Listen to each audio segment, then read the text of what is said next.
Good morning, Year 3, and welcome to your first comprehension for this week.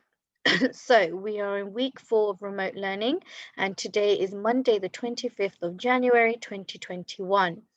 Okay, so for our comprehension lesson today, we will be looking at a fiction text. Okay, and the story of your text today, the name of your text today is The Lost Happy Endings by Carol Ann Duffy. So all your comprehension for this week should have been emailed to your parents with the task sheets. So if you can you please pause the video and get your passage ready and the questions that go with this passage. Okay, and when you are done, come back to my screen. Fantastic. So like last week, we will be um, practicing how to answer these questions ourselves. Okay, but before we start that, I will read you the story and then I'm going to let you read it by yourself and then we will get together and answer the questions. Now, while I am reading this story to you, or this passage actually, I would like you to think of these questions. Okay, so while I'm reading the passage to you, think about these. At the beginning of the story, what is Job's sack full of? Who called Job a Derio? What do you think will happen next? Okay, now, okay, I will read it to you now. So, our passage is from the story called The Lost Happy Endings by Carol Ann Duffy.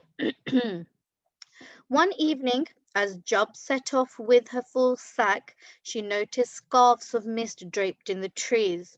One of them noosed itself round Job's neck, soft and damp, and made her shiver. By the time she had reached the middle of the forest, the mist had thickened and Job could only see a little way ahead. The shadowy trees looked villainous, tall tall goals with long arms and twiggy fingers. Bushes crouched in the fog as though they were ready to pounce like muggers. Job hurried on. Hello, my small deario. Job jumped.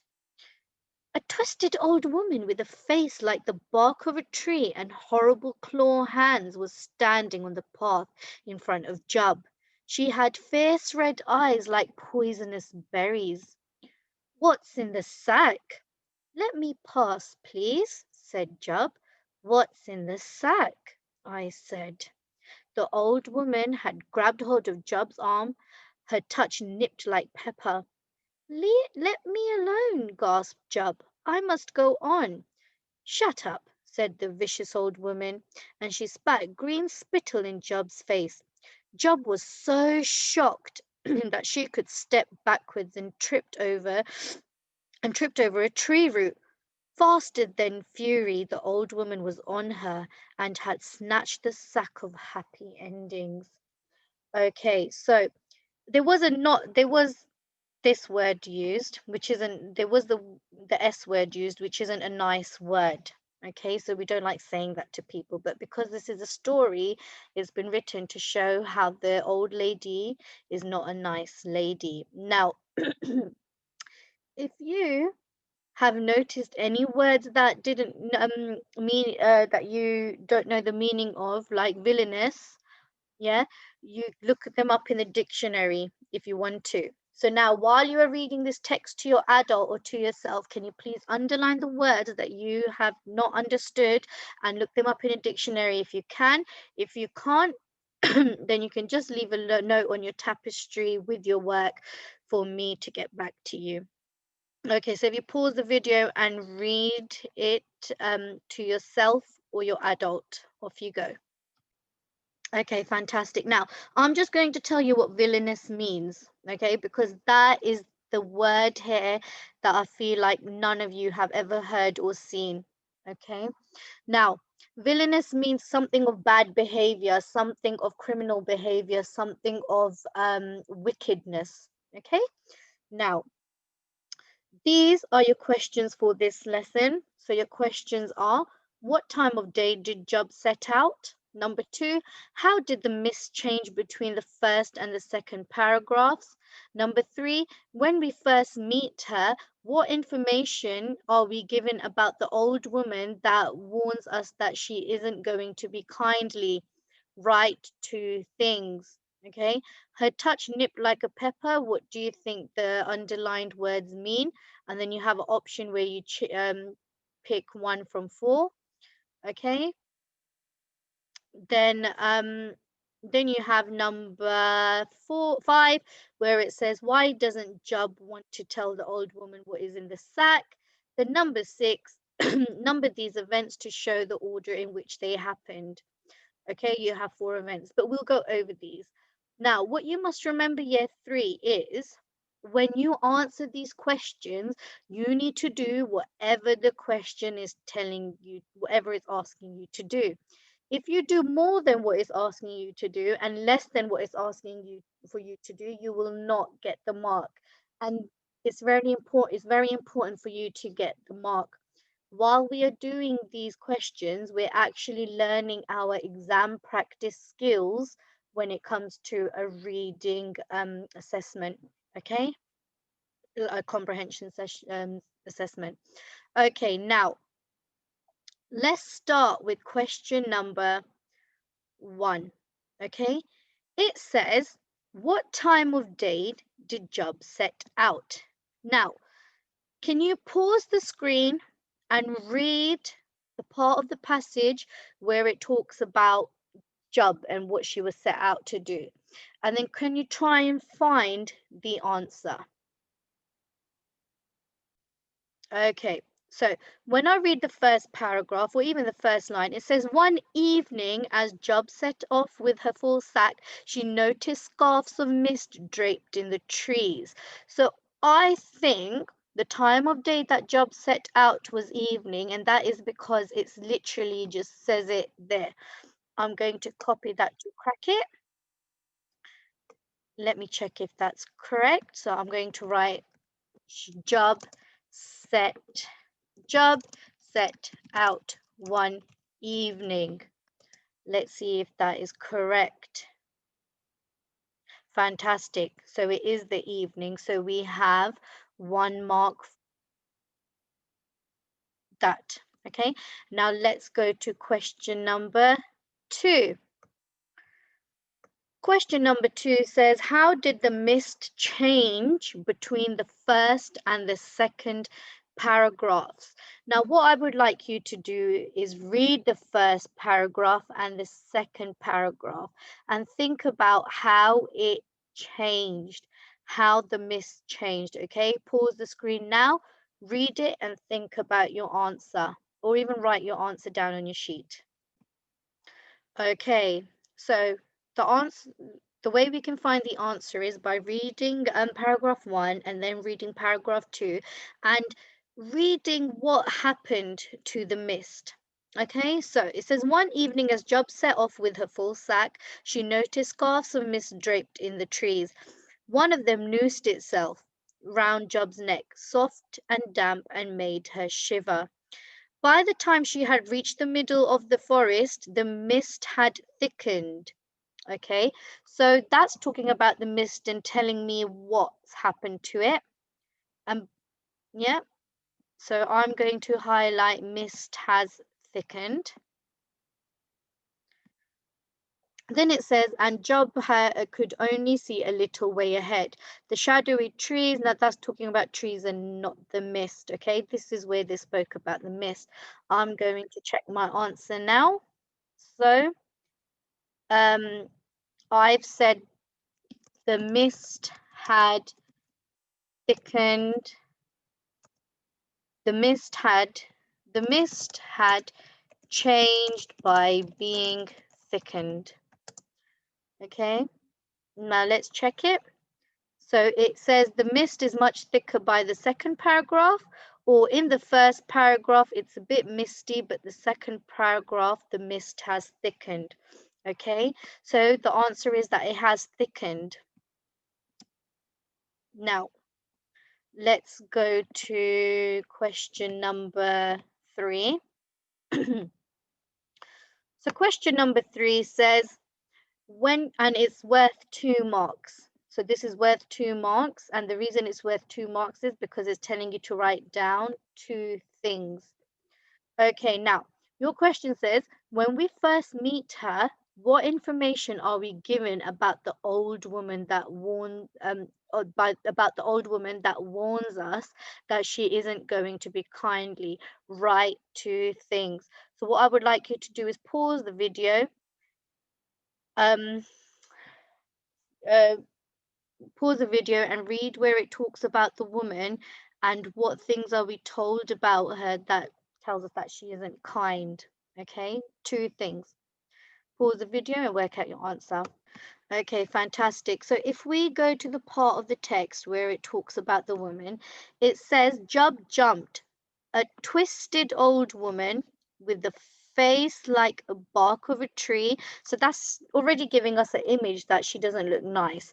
And then she has horrible claw hands, yeah, and then fierce red eyes like poisonous berries. So when we first meet her, what information are we given about the old woman? And this is the paragraph that introduces the woman. So that is where we first meet her. Okay, so now let's write down 2 things. I am going to go to Crackit, and I've said she has face like the bark of a tree, and the other thing I would say is fierce red eyes like poison poisonous berries. Now let's check my answer.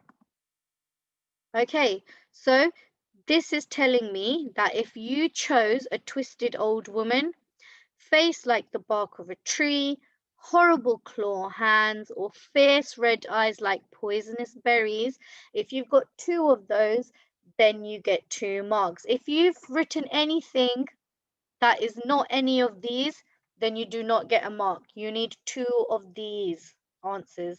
Okay, now let's go back. Let's go to question number 4. So question number 4 says, her touch nipped like pepper. What do you think the underlined words mean? Choose one. So if I go back to the text, I am going to highlight the word, her touch nipped like pepper. And I am just going to read that sentence again.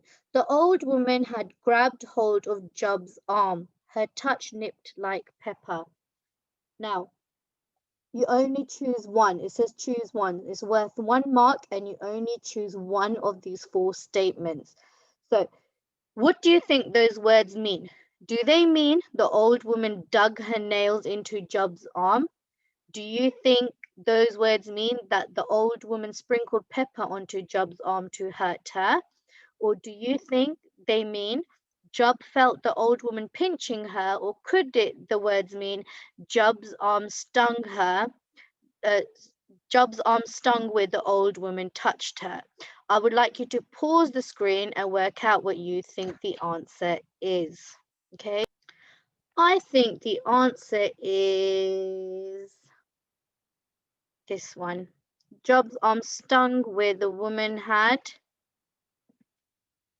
touched her. Let's see if that's correct. Fantastic, that is correct. Okay, so Job's arm stung where the woman had touched her. Because the woman had touched her, because that's the only thing that the woman did. When you go back to the text, it doesn't say that the woman dug her nails in, or the woman pinched her, or the woman sprinkled pepper. Okay, it just says when the old woman grabbed hold of Job's arm. So when you're grabbing hold of Job's arm, you're just holding her. So that means that Job's arm stung where the old woman had touched her. Now, Let's go back to our next question. So our next question is number 5. Why doesn't Job want to tell the old woman what is in the sack? So if you look at it, it's 1 mark, which means you should have 1 full sentence to answer this.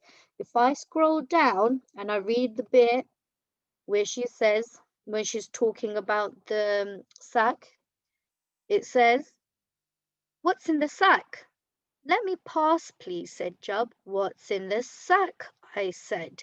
The old woman had grabbed hold of Job's arm. Her touch nipped like pepper.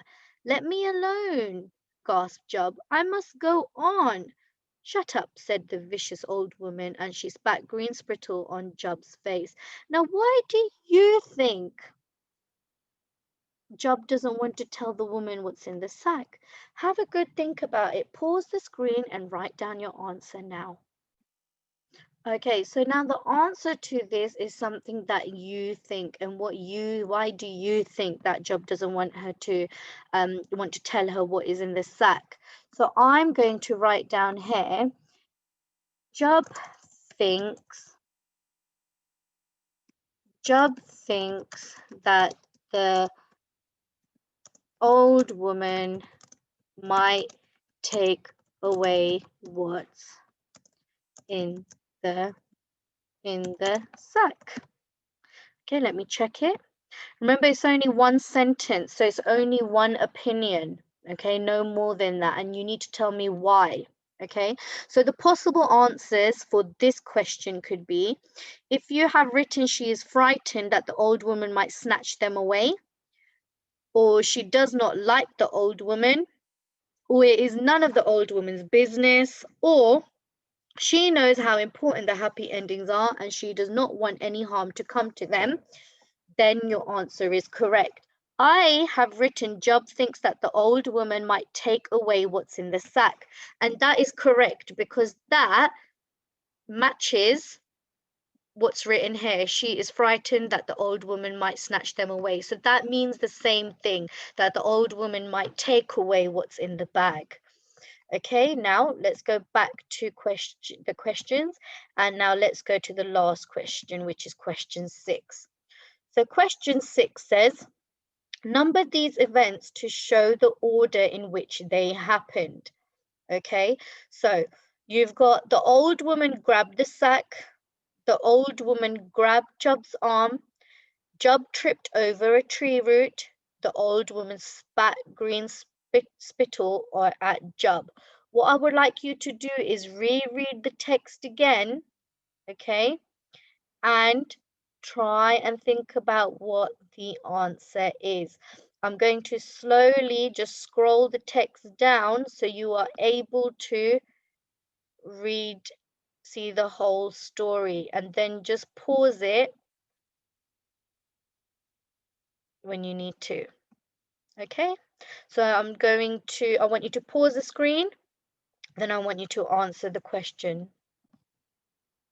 Now, the answer to these is around here. Okay, so now I'm going to save this. Oops, I'm going to save that. Okay, I want to save the questions. Okay, I can't copy to crack it. Okay, now, I think by reading the story, this is the order that the things happen. So the old woman grabbed Job's arm. The old woman grabbed Job's arm. Now, year 3, this whole question is worth 1 mark. If you have any out of order, you do not get the mark, okay? So the old woman grabbed Job's arm.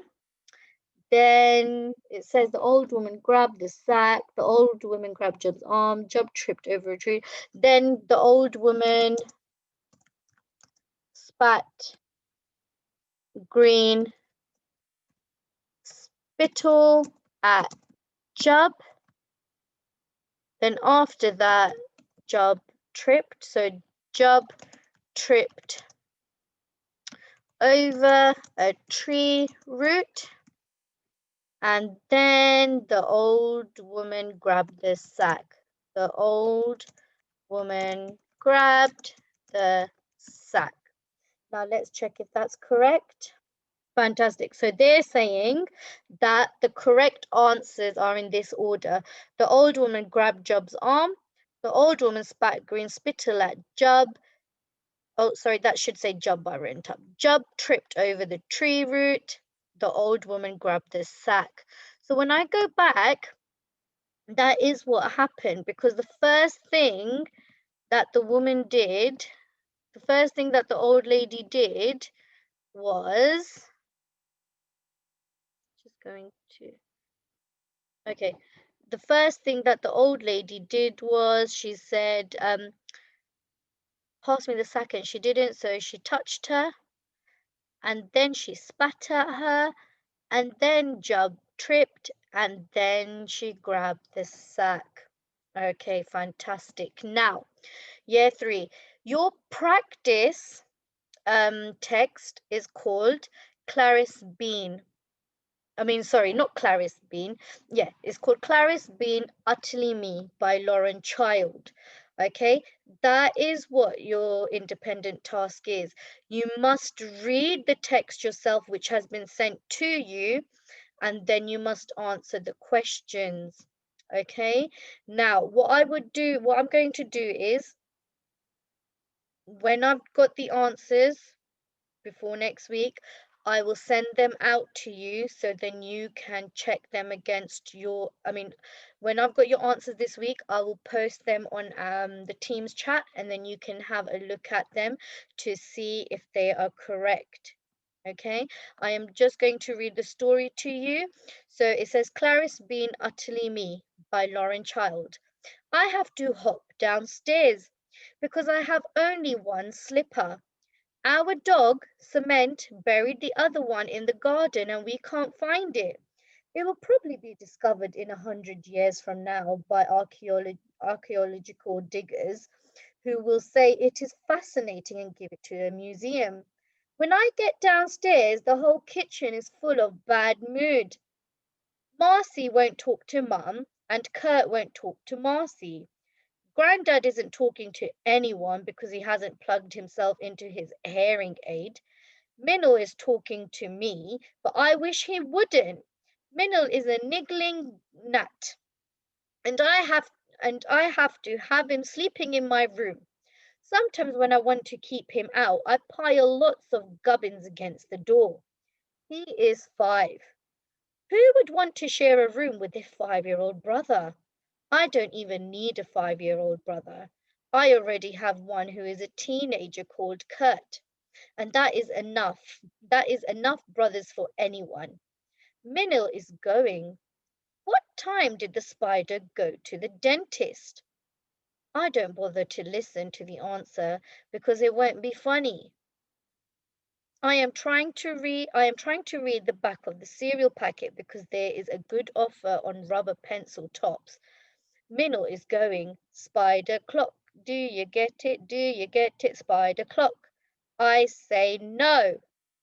Okay, that's your text. What you should be doing is answering the questions. They have been sent to your adults with your task sheet for this week. So if you just ask them. Okay. I hope you enjoyed your comprehension lesson today, year 3. Good luck, and make sure you post your work onto Tapestry. Goodbye.